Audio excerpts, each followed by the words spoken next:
جی پی او کے نارتھ میں کلکتہ کلیکٹریٹ بلڈنگ واقع ہے۔ اس کے متعلق ریجینلڈ کرافرڈ اسٹنڈیل کا کہنا ہے کہ مئی 1884 میں جب میں نے اس کا دفتر سنبھالا تھا اور اس کے متعلق تاریخ کھنگالنی چاہی تھی تو مجھے جواب دیا گیا کہ اس کی تاریخ ان اویلیبل ہے۔ گنج یعنی بازار کے حساب و کتاب 1737 عیسوی کے طوفان میں خراب ہو گئے، جبکہ ادر ڈیوٹیز ڈاکومنٹس کو دیمک چاٹ گئی تھی۔ یہاں تک کہ 1752 عیسوی میں جب جان زفانیہ ہالویل نے آفس سنبھالا تھا تو انہیں بھی 1738 عیسوی کے قبل کی کچہری کے حساب و کتاب کا ریکارڈ نہیں ملا تھا۔ ہالویل کے مطابق اس زمانے میں کلکتہ 4 ڈویژن یا ڈسٹرکٹ میں بٹا ہوا تھا: دیہی کلکتہ، گوبند پور، ستانوتی اور بازار کلکتہ۔ اس نے کلکتہ کی زمینداری کا ایک خاص حساب و کتاب کورٹ آف ڈائریکٹرز کے سامنے پیش کیا تھا، جو 3 کیٹیگری پر مشتمل تھا: گراؤنڈ رینٹ یعنی زمین کا کرایہ، بازار اور ہاٹ کا فارم، اور مسلینس ایکسپنسز اور ٹاؤن ڈیوٹیز یعنی شہری محصولات۔ شروعات میں شہر کا نظام کمپنی کے ایک یورپی ملازم کے ہاتھ میں ہوتا تھا جسے کلکتہ کا زمیندار کہا جاتا تھا۔ انتظامی معاملے میں وہ زبردست اختیار رکھتا تھا، حتیٰ کہ وہ مقامی باشندوں پر فوجداری کے معاملات بھی کر سکتا تھا۔ تاہم اس کی میونسپل ڈیوٹیز زمین کے کرائے اور شہری مکانوں کے محصول کی وصولیابی تھی۔ کلکتہ کلیکٹریٹ یعنی تعلق داری کا دفتر 1720 عیسوی میں بنا۔ اس سے پہلے شہر کا انتظام پریزیڈنٹ اور کونسل کے ہاتھ میں ہوتا تھا۔ 1699 عیسوی میں جب کلکتہ کو پریسیڈنسی کا درجہ ملا تو اس وقت شہری انتظام کے لیے ایک پریزیڈنٹ اور کونسل کے 4 ممبر تقرر کیے گئے۔ ان میں بالترتیب اکاؤنٹنٹ، ویئر ہاؤس کیپر یعنی گودام کا نگراں، میرین پرسر یعنی بحری جہاز کا تحویلدار، اور محصول وصولنے والا یعنی کلیکٹر تھا۔ اس زمانے میں کلکتہ میں 4 عدالتیں تھیں: the mayor court, the court of appeal, the court of request اور the court of quarter sessions. ان 4 عدالتوں کا قیام بادشاہ جارج کے دور حکومت کے 13ویں سال میں رائل چارٹر کی روح سے ہوا تھا۔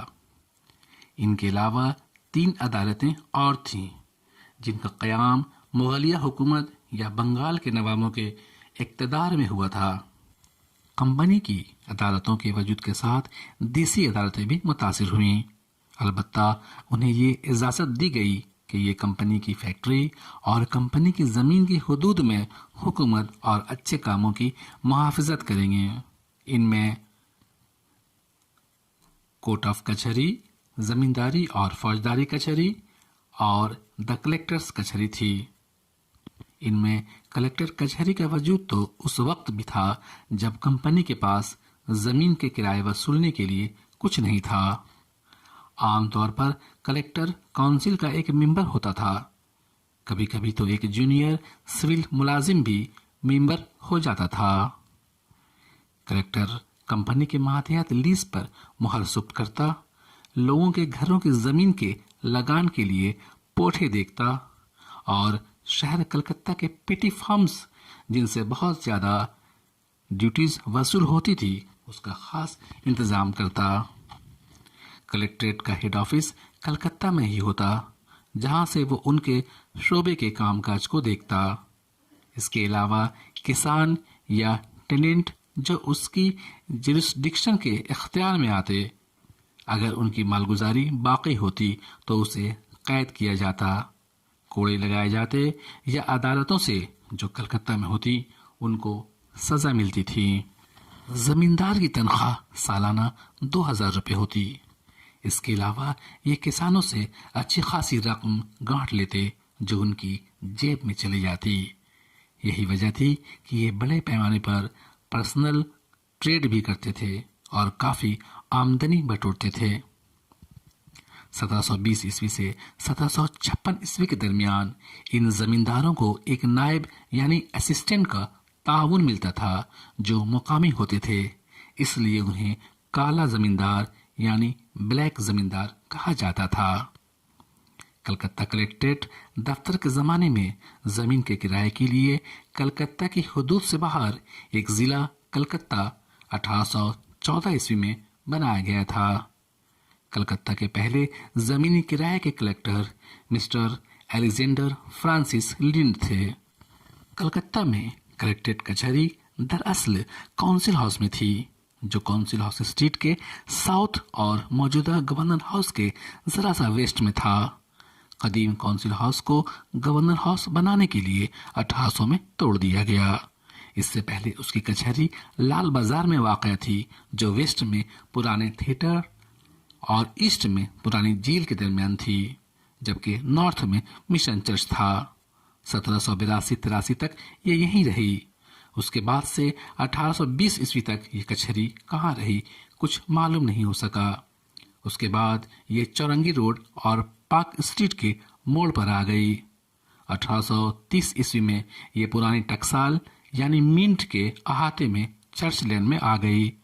یہ اس جگہ پر 50 سال رہی اور پھر وہاں سے موجودہ جگہ یعنی 1 نمبر نیتاجی سبھاش روڈ پر آ گئی۔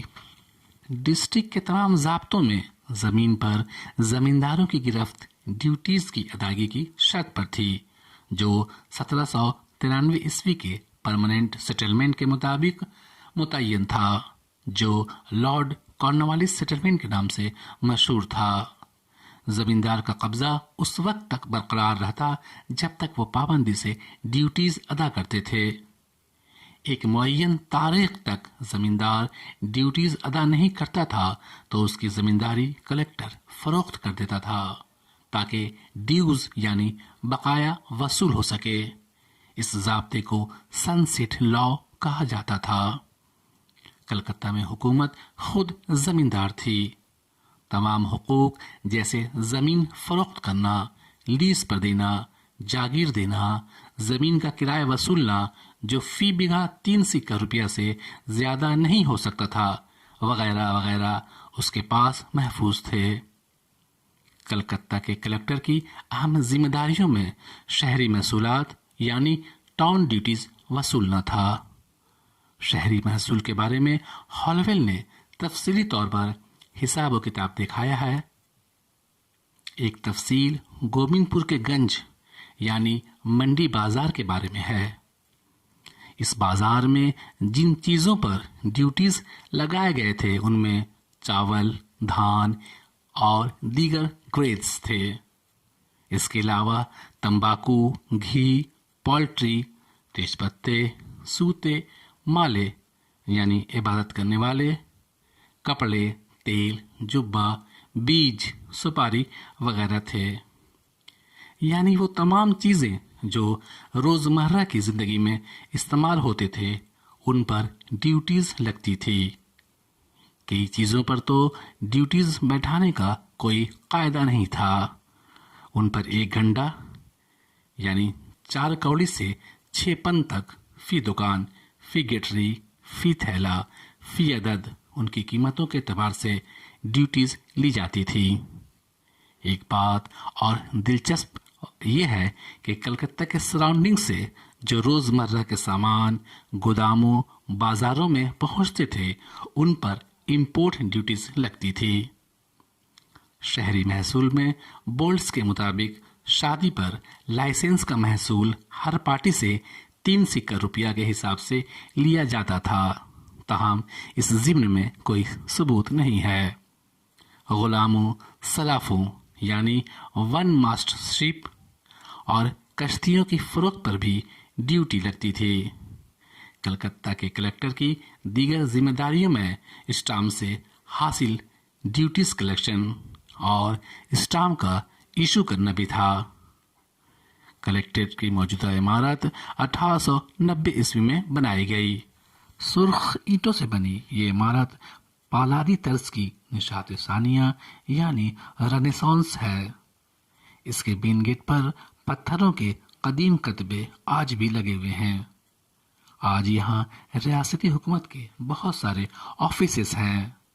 اس کے احاطے میں آپ آسانی سے داخل ہو سکتے ہیں۔ باہر سے تصویر کشی کی بھی اجازت ہے۔